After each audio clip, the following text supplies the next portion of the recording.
মিছিল মাফলাৰে দুয়োগৰাকী ব্যক্তিকে সম্বৰ্ধনা জনাইছে। আচলতে এনেদৰে আমি প্ৰাক্তন ছাত্ৰ ছাত্ৰীসকলক যেতিয়া আমি স্কুলৰ পৰ্যায়ত পাওঁ আমাৰ মনটো দুয়োগৰাকী বাইদেউ আমি এনেদৰে আমাৰ মাজত পাই আমি অত্যন্ত সুখী হৈছোঁ। দুয়োগৰাকীলৈ আমি ধন্যবাদ জ্ঞাপন কৰিলোঁ। ইয়াৰ লগতে বেথেল খ্ৰীষ্টান হাইস্কুলৰ প্ৰধান শিক্ষয়িত্ৰী আমাৰ মাজত আছে, তেওঁলোকেও সম্বৰ্ধনা জনাবৰ কাৰণে আহ্বান জনাইছোঁ। এয়া আমাৰ ৰাজেন্দ্ৰ ছাৰক সম্বৰ্ধনা জনাইছে বেথেল খ্ৰীষ্টান হাইস্কুলৰ প্ৰধান শিক্ষয়িত্ৰীগৰাকী। তাৰ কাৰণে আমি ধন্যবাদ জ্ঞাপন কৰিছোঁ। জ্ঞাপন কৰিবৰ কাৰণে অনুৰোধ জনালোঁ। শ্ৰদ্ধাৰ বাইদেৱে এয়া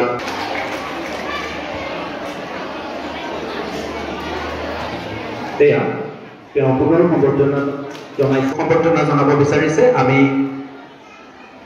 যুৱ সংঘৰ সভাপতি শ্ৰদ্ধাৰ পাটিৰ ডাঙৰীয়াক আগবাঢ়ি আহিবৰ কাৰণে অনুৰোধ জনাইছোঁ। গ্ৰহণ কৰিব আমাৰ ৰাজেশ বৰদলৈ ছাৰ, তেওঁলোকৰ সম্বৰ্ধনা জনাব বিচাৰিছে। ছাৰক মই আগবাঢ়ি যাবলৈ অনুৰোধ জনাইছোঁ। ইয়াৰ লগতে আমাৰ নামদেৱী উচ্চতৰ মাধ্যমিক বিদ্যালয়ৰ শিক্ষক প্ৰণৱ বৰুৱা ছাৰ দুয়োগৰাকীয়ে সম্বৰ্ধনা জনাব বিচাৰিছে। দুয়োগৰাকী শিক্ষকৰে মধুৰ এক মুহূৰ্ত, দুয়োগৰাকীৰ এই সম্পৰ্ক, এই ক্ষণ আমাৰ মাজত চিৰস্মৰণীয় হৈ ৰ'ব। আজি ছাৰ বীৰেন্দ্ৰ ছাৰ তেখেতেও দুয়োগৰাকীকে সম্বৰ্ধনা জনাব বিচাৰিছে। আমি দুয়োগৰাকী সম্বৰ্ধিত ব্যক্তিক মই জনাইছোঁ। এয়া আমাৰ বীৰেন্দ্ৰ ছাৰে সম্বৰ্ধনা জনাইছে ৰাজেশ বৰদলৈ।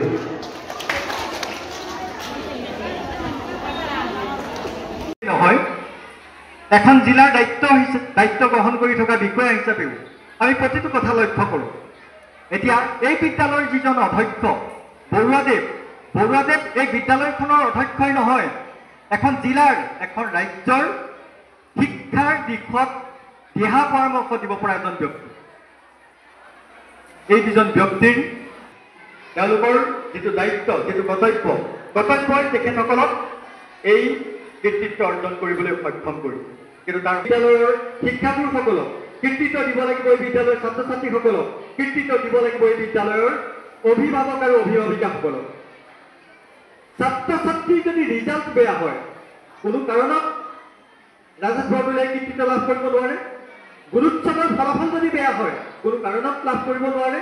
মেট্ৰিক আৰু হায়াৰ ছেকেণ্ডেৰী ৰিজাল্ট যদি বেয়া হয়, কোনো কাৰণত এই ফলাফল লাভ কৰিব নোৱাৰে। বিদ্যালয়ৰ ছাত্ৰ ছাত্ৰী যদি কমি যায়, তেতিয়াও এই বিদ্যালয়ৰ সুনাম কেতিয়াও অটুট নাথাকে। ছাত্ৰ ছাত্ৰী, অভিভাৱক, শিক্ষক, আন্তঃগাঁথনি, বিদ্যালয়ৰ অধ্যক্ষৰ কৰ্মদক্ষতা, এই সকলোবিলাকে এই বিদ্যালয়খনৰ এজন শিক্ষকৰ কৃতিত্ব নিৰূপণ কৰে। ময়ো এজন বিষয়া, জিলা বিভাগত কৃতি শিক্ষক গ্ৰহণ কৰিছিলোঁ। সেই গৌৰৱ মই মোৰ বিদ্যালয়খনলৈ দুইজন কৃতি বঁটাপ্ৰাপ্ত শিক্ষকলৈ আন্তৰিক শুভেচ্ছা আৰু অভিনন্দন জ্ঞাপন কৰিছোঁ। আমাৰ নেতৃত্বত দুয়োগৰাকী শিক্ষকে জিলা পৰ্যায়ত আৰু ৰাজ্যিক পৰ্যায়ত যি কৃতিত্বৰ বঁটা আজুৰি আনিলে, তাৰ বাবে আমি বিদ্যালয় পৰিয়ালৰ হৈ তথা মুৰব্বী হৈ গৌৰৱান্বিত। আৰু এই অঞ্চলটোৰ কাৰণে তেখেতসকলে যি কৃতিত্ব কঢ়িয়ালে, তাৰ বাবে আমি নথৈ আনন্দিত। আৰু আমি আশা কৰিম পৰৱৰ্তী পৰ্যায়ত আমাৰ বিদ্যালয়ে ৰাষ্ট্ৰীয় পৰ্যায়তো এনে কৃতিত্ব কঢ়িয়াই আনিবলৈ সক্ষম হ'ব। আজি ৰাজহুৱাভাৱে তেখেতক সম্বৰ্ধনা জনোৱা হৈছে। হয়, সকলো পিতৃ মাতৃ, ছাত্ৰ ছাত্ৰীসকলৰ অভিভাৱকৰ উপস্থিতিত তেখেতলোকক সম্বৰ্ধনা জনোৱা হৈছিলে। আজি আমাৰ নেতৃত্বত, আমাৰ পৰিচালনাত সমগ্ৰ আমাৰ বিদ্যালয়ৰ পৰিয়ালটোৱে এটা আলোচনাৰ মাধ্যমেৰে ৰাইজৰ লগত আলোচনা কৰি আমি এটা দিন ঠিক কৰিছিলোঁ যে আমাৰ যিহেতু অঞ্চলটোলৈ, বিদ্যালয়খনলৈ এটা গৌৰৱ কঢ়িয়াই আনিছে, গতিকে তেখেতসকলক আমি এটা সম্বৰ্ধনা জনাটো আমাৰ নৈতিক দায়িত্ব আৰু কৰ্তব্য। প্ৰধানকৈ বিদ্যালয়খনৰ কাৰণে যিহেতু গৌৰৱ, অঞ্চলটোৰ কাৰণে গৌৰৱ, গতিকে সকলো ৰাইজ তথা SMDC আমাক পাৰ্মিশ্যন দিছিলে আৰু সেই মৰ্মে আমি এই ৰাজহুৱা সভাখন আৰম্ভ কৰিলোঁ আৰু ৰাজহুৱা সভাতে তেখেতসকলক সম্বৰ্ধিত কৰিলোঁ। ভাল লাগিছে, কষ্টৰ স্বীকৃতি পালোঁ। আৰু এই স্বীকৃতি আচলতে ব্যক্তিগত নহয়। কোৱা হয় যে school is a miniature society, এখন সৰু সমাজ। সেই সমাজত কি হয়, সকলো থাকে, এজন মুৰব্বী থাকে। সেই মুৰব্বীজন যদি এক্টিভ হয়, সহযোগ কৰে, তেতিয়া আমি যিখিনি সৈনিক, এইকেইটা কাম কৰিলে সুবিধা পাওঁ। মানে যি আপুনি পালে সেয়া কৃতিত্ব আপুনি কিন্তু মই এইটো হ'বই নোৱাৰে, সেইটো হ'বই নোৱাৰে। এখন বিদ্যালয় মই আগতে কৈছোঁ যে school is a miniature society.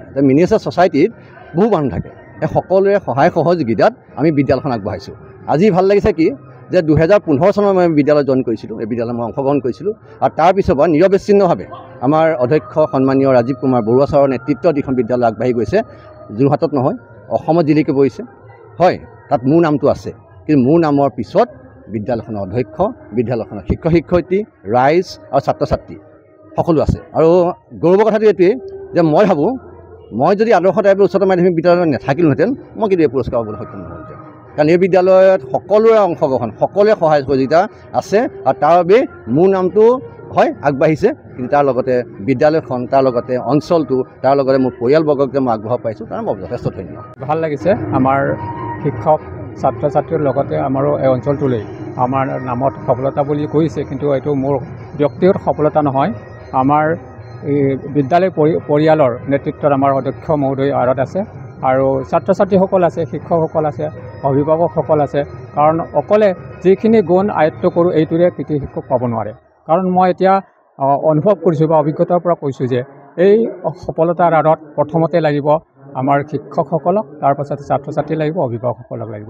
তেওঁলোকৰ সফলতাৰ পাছতে আমাৰ সফলতাটো নিৰ্ভৰ কৰে। গতিকে আমাৰ অঞ্চলৰ এনে পিছপৰা অঞ্চলৰ আমি শিক্ষক আৰু ছাত্ৰ হিচাপে, আমি প্ৰাক্তন ছাত্ৰ হিচাপে এই বিদ্যালয়খনৰ আমাৰ প্ৰাক্তন ছাত্ৰও হয়, আৰু এইখন বিদ্যালয়ৰে আমি এতিয়া সফলতা আৰু শিক্ষকৰ নাম লৈ পেলাই সফলতা অৰ্জন কৰিছোঁ। তাৰ বাবে মই আপ্লুত হৈছোঁ।